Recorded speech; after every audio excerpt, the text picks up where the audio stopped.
Two men walk out of a bar, both with syringes full of whiskey. Outside, one man squirts his into his mouth, the other one squirts his onto the ground. He knew he couldn't drink on the job. They both jump in the car and speed off.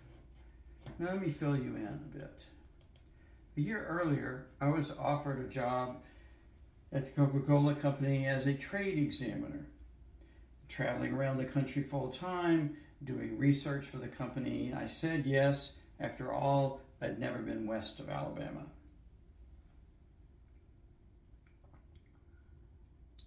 The company was working hard to ensure that the courts would not classify brand Coke as a generic word with a small c. Bayer had lost its trademark for aspirin, and same thing for Escalator and Laundromat. Even the brand Zipper was ruled generic in 1930, and since then it's been small z.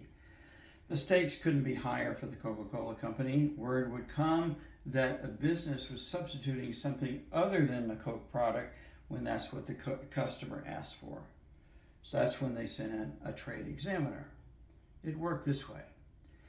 We'd go into a location, order some food and a glass of Coke, and when it was served, we'd discreetly take the beverage and pour it into a sealable container underneath the table or counter. That night, we'd prepare the samples for shipping back to the company lab to determine if it was indeed the real thing. There were 15 of us trade examiners, and we called ourselves Coke Spies. My partner and I got sent to Montana, and the first business was the Grizzly Bar in Roscoe, Montana, on the edge of the Beartooth Mountains. We entered separately, and I sat at the bar counter, and to the bartender, a cowboy bartender, I kid you not, I said, "I'd like a shot of Jack Daniels and a glass of Coke on the side." Of course, his name was Jake. Have I mentioned that I was gay and had a thing for cowboys? Actually, I still am and still do. I'd never met a real one, and it was a seductive and terrifying moment. I was out as a gay bar, but certainly not in Montana. After serving me, Jake went to serve another customer. I took the glass of cola, poured it into my Ziploc bag, sealed it, and put it away before Jake returned. For Jake, he was simply chatting with a customer on a slow evening. But for me, there were three things going on.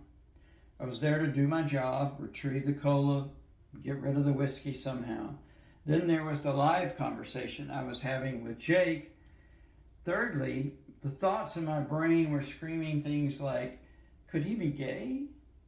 After 3 shots of Jack Daniels, maybe he could be.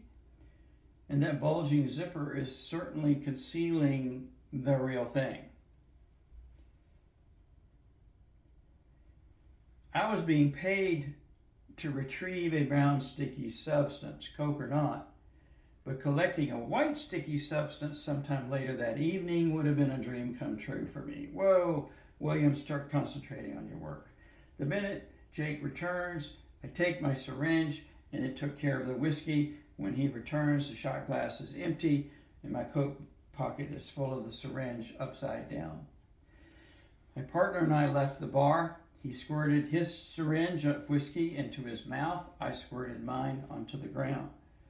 I knew we couldn't drink on the job. I was reluctant to leave Jake, but wanted to get the hell out of there. After all, we were spies.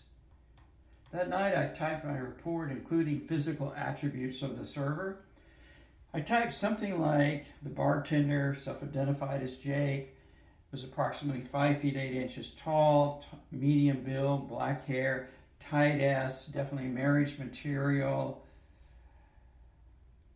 I didn't actually type those last 2 descriptions.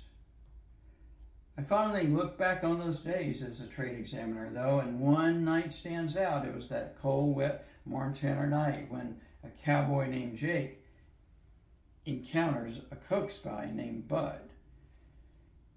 And that's a Coke with a capital C.